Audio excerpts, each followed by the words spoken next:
channel Ngulik Horor.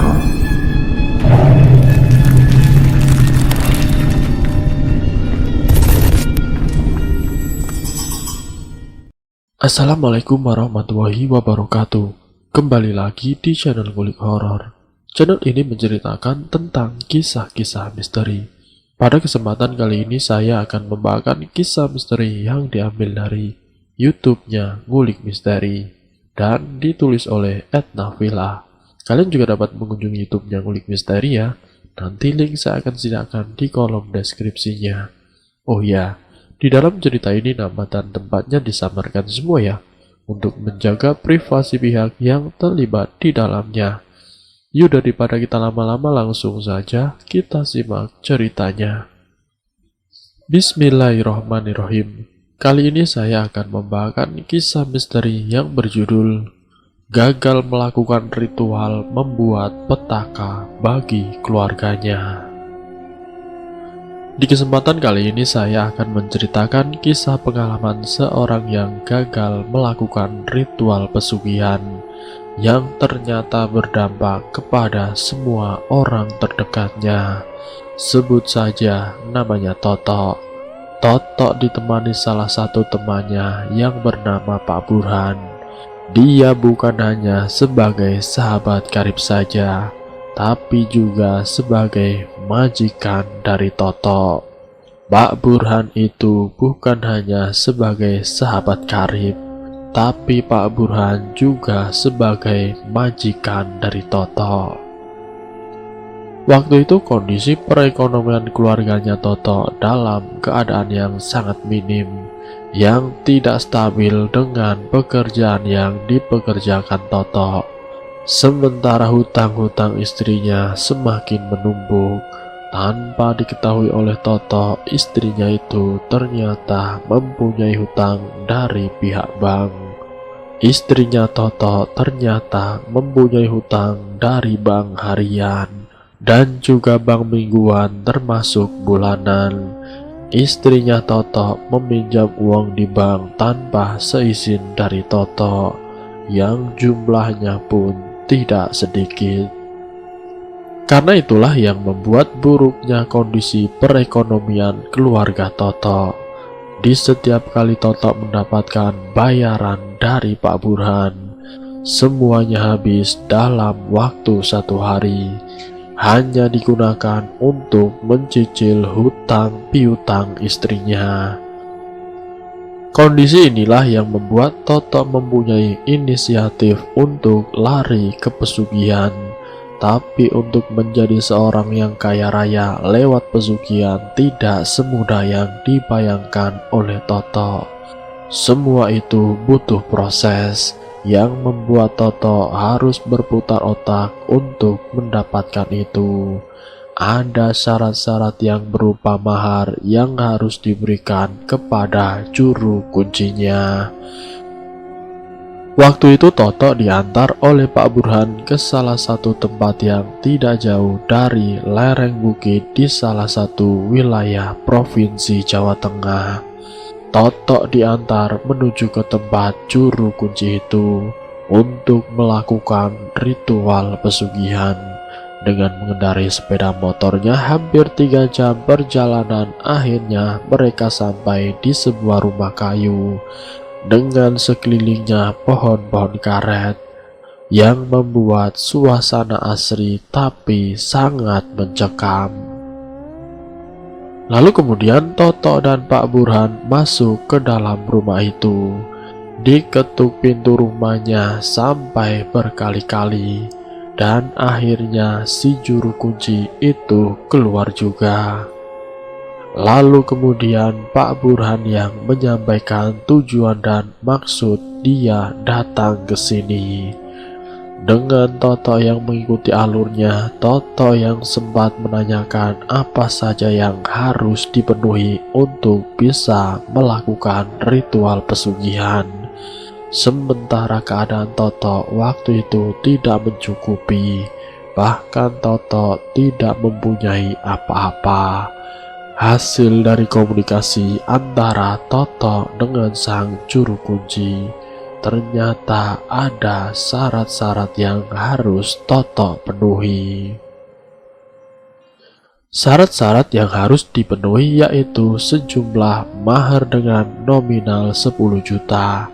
Itu adalah untuk syarat pertama yang harus diserahkan kepada juru kuncinya. Toto yang mendengar tutur dari sang juru kunci sempat tercengang. Dari mana saya mendapatkan uang sebanyak itu agar saya bisa melakukan ritual? Ujar si Toto dengan raut wajah memelas. Pak Burhan yang melihat kondisi Toto yang tidak memungkinkan untuk memenuhi syarat tersebut. Pak Burhan yang sebagai majikannya mau untuk membantu si Toto. Urusan mahar dan syarat-syaratnya nanti saya bantu satu persatu. Barangkali ada sisa uang di rumah. Kamu tenang saja, ujar Pak Burhan. Waktu itu Toto mendengar ungkapan dari Pak Burhan yang siap untuk membantunya. Toto pun akhirnya bisa bernafas lega. Toto semakin percaya diri kalau dirinya akan bisa menjadi seseorang yang kaya raya.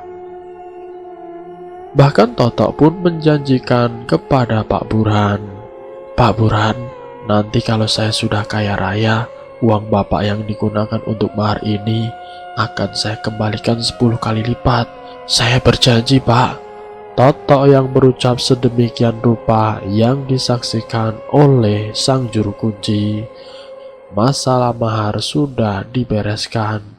Akhirnya Pak Burhan dan Toto pun akhirnya berpamitan untuk pulang dan menyiapkan syarat-syarat yang lainnya. Seperti kembang 7 rupa, dupa, kemenyan, dan tidak lupa 1 ekor ayam cemani. Dan untuk membeli itu semua menggunakan uang dari Pak Burhan. Lalu kemudian Pak Burhan dengan Toto menyiapkan segala syarat-syarat yang diperlukan. Setelah semua syaratnya sudah terbeli, semuanya dibawa untuk diserahkan kepada sang juru kunci. "Bah, ini syaratnya sudah semua, sudah komplit," ujar Toto. "Iya Pak Toto, benar, semuanya sudah terpenuhi. Namun ada satu syarat lagi," ujar sang juru kunci. "Syaratnya apa lagi, Bah?" tanya Toto penasaran. "Syarat yang harus kamu penuhi sebelum nanti malam kamu melakukan ritual, yaitu kamu harus menggunakan minyak misik sebagai salah satu syarat utama, agar nantinya setelah di dalam tempat kamu melakukan ritual, kamu bisa bertemu dengan sesembahan tersebut yang nanti akan memberikan apa yang kamu inginkan," jelas sang juru kunci. "Cuma itu syaratnya, Bah," kata Pak Burhan. "Iya, dengan mahar kisaran 5 juta. Toto sempat terperangah mendengar kalimat yang keluar dari mulut Mbah Dukun. 5 juta ini uang gak seberapa. Kalau nanti kamu sudah kaya, uang ini tidak ada apa-apanya. Uang 5 juta itu bukan ukuran yang besar untuk orang-orang yang sudah melakukan pesugihan. Bahkan mereka-mereka yang sudah sukses datang ke sini lagi itu bukan 5 juta, tapi sampai 50 juta mereka semua menyanggupi. Sedangkan kamu hanya 5 juta, karena kamu baru kali pertama mau melakukan ritual. Saya kasih harga murah," kata sang juru kunci dengan santainya tanpa memikirkan keadaan Toto. "Tapi saya dapat uang itu dari mana, Bah? Saya tidak punya uang sebanyak itu," jawab Toto. "Ya terserah kamu. Kalau kamu ada uang, ya lanjutkan. Kalau tidak, ya terserah kamu," jawab sang juru kunci. Toto yang menengok kepada Pak Burhan dan Pak Burhan pun sadar arti tatapan mata dari si Toto. "Untuk syarat ini saya tidak tahu. Kalau ternyata ada satu syarat mahar yang harus ditebus sebanyak 5 juta lagi. Saya tidak bawa uang, dan kalaupun saya bawa, saya mohon maaf Pak Toto, saya tidak bisa karena tabungan saya itu sudah dipegang sama istri saya," Jadi saya tidak mungkin memintanya lagi. Nanti saya jadi masalah sama keluarga saya, ujar Pak Burhan. Lah terus bagaimana Pak Burhan? Tanya Toto. Ya Pak Toto, carilah orang lain yang bisa membantu Pak Toto untuk bisa memenuhi syarat tersebut, saran Pak Burhan. Lalu kemudian Toto ini menyampaikan kepada Mbah Dukun, "Mbah, mohon maaf Mbah, saya belum bisa memenuhi syarat mahar 5 juta ini. Bagaimana Mbah?" Ujar Toto. "Ya sudah, kalau memang besok kamu siap, kamu datang lagi ke sini. Tapi kamu sendirian, tidak usah sama teman kamu. Kamu juga nanti akan melakukan ritual. Yang penting kamu siapkan maharnya. Nanti Mbah bantu untuk kamu melakukan ritualnya," ujar sang juru kunci. Lalu kemudian setelah Toto dengan Pak Burhan pulang, di dalam perjalanan Toto yang kebingungan harus mencari kemana uang 5 juta itu. Sementara Pak Burhan sudah tidak menyanggupi untuk membantunya. "Uang sebanyak 5 juta saya dapatkan dari mana? Saya tidak punya uang sebanyak itu," keluh Toto kepada Pak Burhan. "Saya tidak bisa apa-apa, dan saya juga tidak bisa bantu lebih Pak. Walaupun kamu menjanjikan uang itu lebih banyak 5 kali lipat, bahkan berkali-kali lipat dari apa yang sudah saya pinjamkan. Tapi untuk kali ini saya benar-benar tidak bisa menyanggupi itu Pak," ungkap Pak Burhan kepada Toto. Singkatnya, setelah sesampainya di rumah yang keadaan rumahnya sedang ramai akibat pertengkaran istrinya dengan pegawai bank yang datang menagih hutang istrinya. "Mana Bu? Bayar hutangnya, janjinya hari ini," ujar salah satu pegawai bank. "Iya Pak, saya tahu, tapi saya belum punya uang Pak," jawab istrinya Toto. "Bagaimana sih Bu? Janjinya hari ini, tapi apa? Ibu banyak alasan. Setiap kali kita menagih hutang ibu pasti pergi entah kemana," ujar salah satu temannya. "Begini saja Pak, besok saya akan lunasi semua hutang-hutang saya janji," jawab istrinya Toto. "Awas saja kalau ibu sampai bohong lagi, rumah ini akan kami sita," jawab sang pegawai bank. Toto yang menyaksikan pertengkaran itu semakin kalang kabut, sementara anak-anaknya menangis melihat ibunya dibentak-bentak oleh pegawai bank. Pak Burhan yang juga ada di situ hanya bisa menghela nafas, bingung mau berbuat apa karena dia juga tidak bisa membantu lagi. Di keesokan harinya pegawai bank itu datang lagi untuk menagih hutang piutangnya istrinya Pak Toto.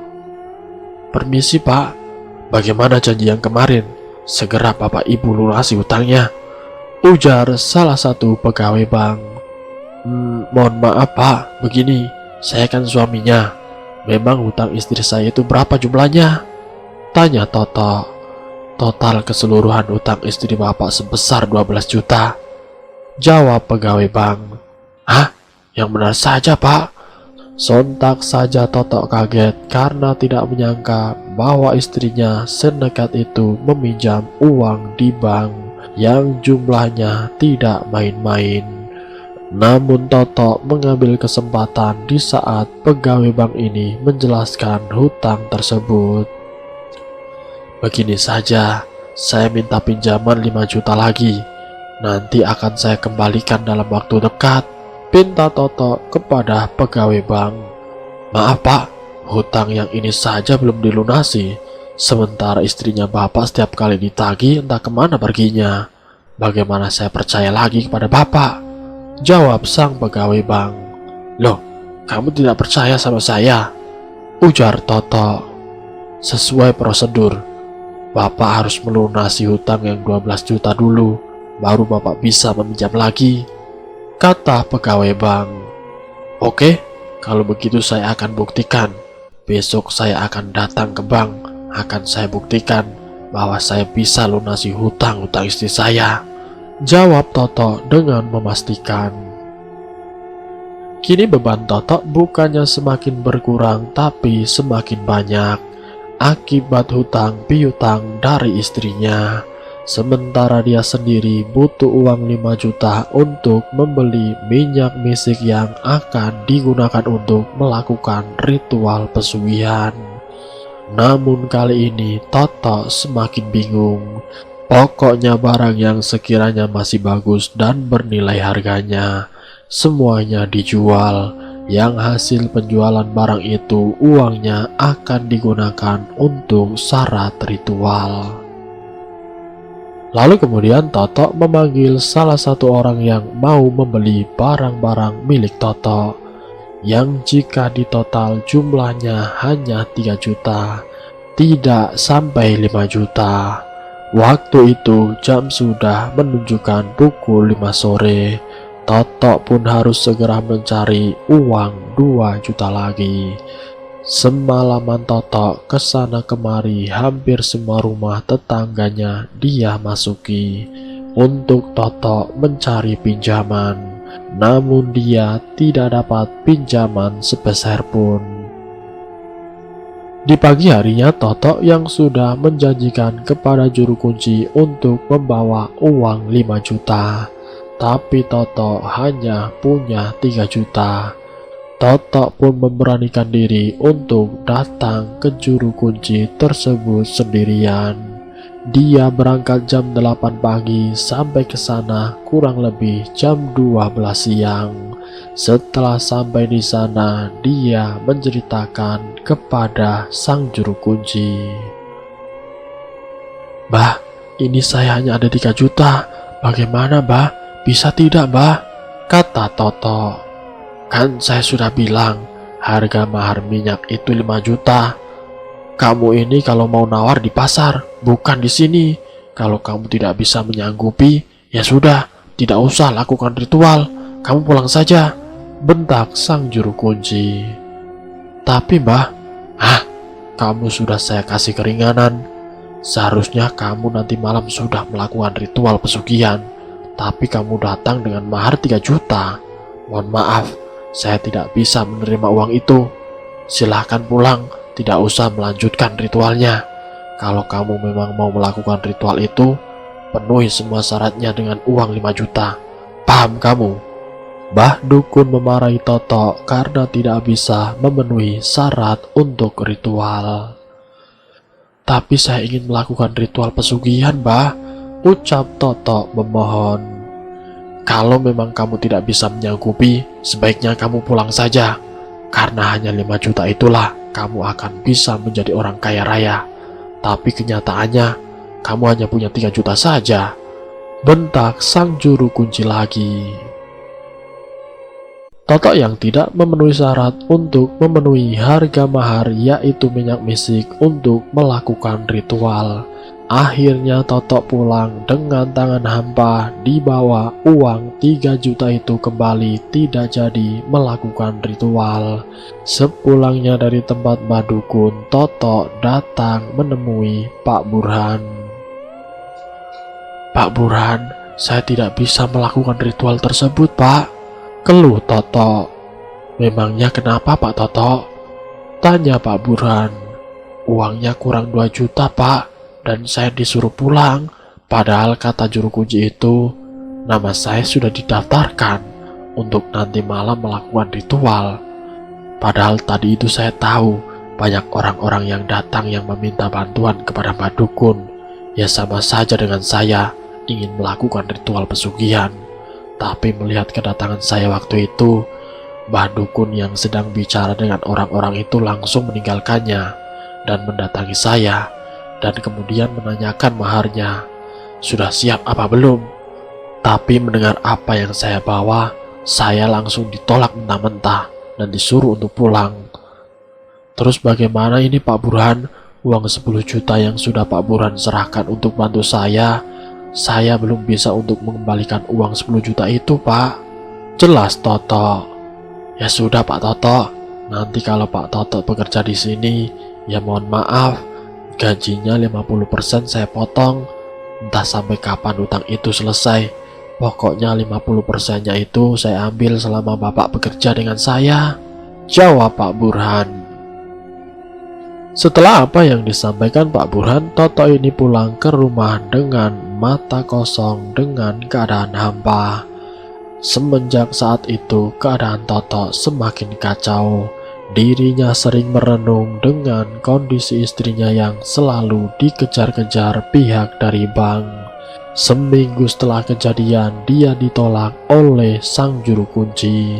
Istrinya Toto setiap harinya didatangi oleh pihak dari bank, sampai dirinya dikejar-kejar oleh pihak dari bank.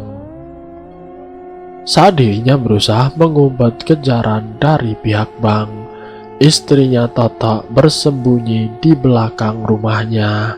Namun istrinya Toto ternyata mengalami musibah. Dirinya kecebur sumur di belakang rumahnya, yang membuat istrinya Toto meninggal dunia. Toto yang waktu itu tidak mengetahui kemana istrinya, karena dari pihak bank yang menarik-narik Toto untuk menagih janji yang akan dijanjikan oleh Toto kepada pihak bank. Mana janji Bapak? Sementara keadaan Toto yang hampa sudah tidak punya apa-apa lagi. Akhirnya Toto hanya bisa pasrah. Terserah Bapak mau apa, saya tidak bisa memenuhi janji saya.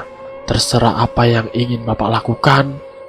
Dari pihak yang mendengar kata menyerah dari Toto, akhirnya pihak bank menarik semua apa yang ada di dalam rumah Pak Toto.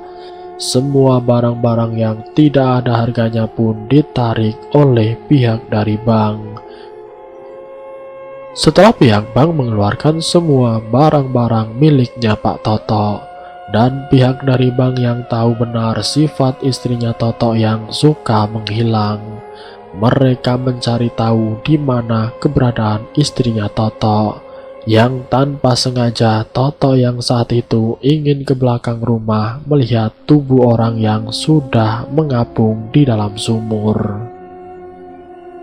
Hah? Siapa itu? Rasa penasaran pun menyelimuti dirinya. Lalu kemudian saat didekati, ternyata itu adalah tubuh istrinya. Toto yang melihat itu langsung teriak meminta pertolongan kepada tetangganya. Tolong istri saya, tolong. Tetangga samping rumahnya yang mendengar teriakan dari Toto yang meminta tolong langsung menghampirinya. Kenapa Pak? Ada apa? Tanya tetangganya dengan panik. Itu Pak, istri saya kejebur sumur belakang, jawab Toto. Astagfirullahaladzim, ayo Pak, kita angkat. Tubuh istrinya Toto yang sudah pucat, yang sudah mengapung, diangkat dengan keadaan yang sudah meninggal dunia. Segala urusan pemakaman dibantu oleh beberapa warga. Hari itu juga istrinya Toto dimakamkan di pemakaman umum di desanya. Ketiga anaknya Toto menangis terseduh-seduh. Bangun Bu, bangun Bu. Toto yang melihat mendengar anaknya menangis hanya bisa diam saja menuruti kebodohannya yang mengikuti apa kata dari sang juru kunci. Seminggu setelah Toto gagal melakukan ritual pesugihan, kejadian tersebut ternyata tidak hanya berdampak pada istrinya. Setahun setelah istrinya meninggal, ketiga anaknya juga ikut terseret dalam masalah itu. Anak yang pertama juga mengalami hal yang secara logika itu tidak wajar. Anaknya mengalami sakit dalam jangka waktu 3 hari. Sakit yang muncul secara tiba-tiba, dadanya mengalami sesak nafas, yang ternyata dalam sekejap membuat anak pertamanya Toto meninggal dunia, dan diikuti dengan kedua anaknya yang meninggal secara tidak wajar. 1 tahun setelah istri dan anak-anaknya meninggal, ada satu waktu ketika Toto sedang sendirian. Dia sering didatangi oleh sosok besar yang matanya merah, giginya tajam bertaring, yang seakan-akan ingin memakan dirinya. Toto sering lari ketakutan, sering memimpikan sosok tersebut dengan mata yang tajam yang ingin mencengkramnya. Bahkan dengan gagalnya dia melakukan ritual pesugihan, semua keluarganya sudah meninggal. Toto yang sudah sangat ketakutan karena selalu dihantui, dikejar-kejar oleh sosok tersebut. Akhirnya Toto lari ke salah satu orang pintar untuk meminta bantuan. Satu orang pintar setempat, yaitu seorang kiai. Toto pun kemudian menjelaskan apa yang pernah dilakukannya dulu ketika dia ingin melakukan ritual tapi gagal. Dengan kejadian-kejadian yang menimpanya, mimpi sosok aneh yang selalu mengejar-ngejarnya, kenyataan yang dialami Toto dijelaskan oleh Pak Kiai.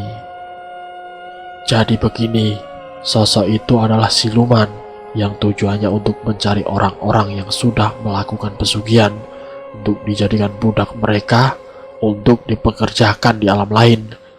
Tentang mimpi dan sosok bayangan tersebut dan juga hasil komunikasi Pak Kiai, Pak Kiai menjelaskan kalau sosok tersebut yang ternyata siluman pesugihan dan itu berhubungan dengan Toto sendiri. Kalau niat kamu yang sudah terlanjur masuk bersekutu dengan iblis dan namamu sudah didaftarkan, sudah pasti kamu sudah menjalin persekutuan dengan iblis tersebut. Namun kekayaan yang harus dimiliki Toto tidak sedikit pun menerima itu.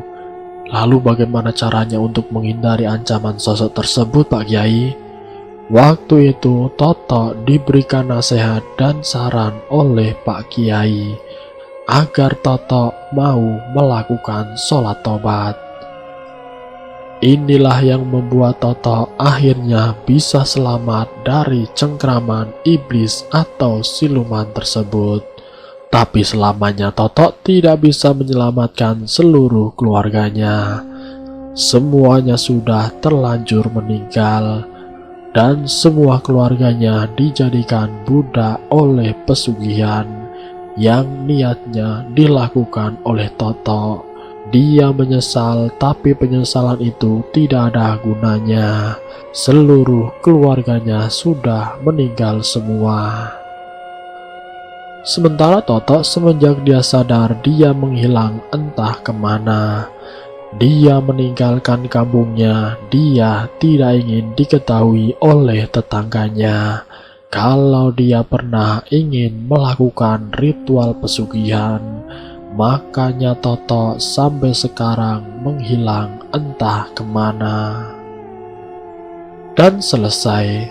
Semoga kalian semua tidak ada niat sedikit pun untuk melakukan ritual pesugihan, karena itu berdampak pada keluarga dan juga orang-orang terdekat sendiri, bahkan diri sendiri. Sesulit apapun kalian dalam menjalani kehidupan, kalian harus tetap ingat bahwa kalian masih punya Allah SWT yang bisa membantu para umatnya asal dia bertakwa terhadapnya. Semoga dari cerita ini kita bisa mengambil hikmah dan pelajarannya. Terima kasih untuk kalian yang sudah mampir di channel kami. Jika kalian tertarik dengan video kami, silahkan tekan tombol like, share, dan komen. Tekan subscribe untuk mengikuti video kami yang selanjutnya. Wassalamualaikum warahmatullahi wabarakatuh.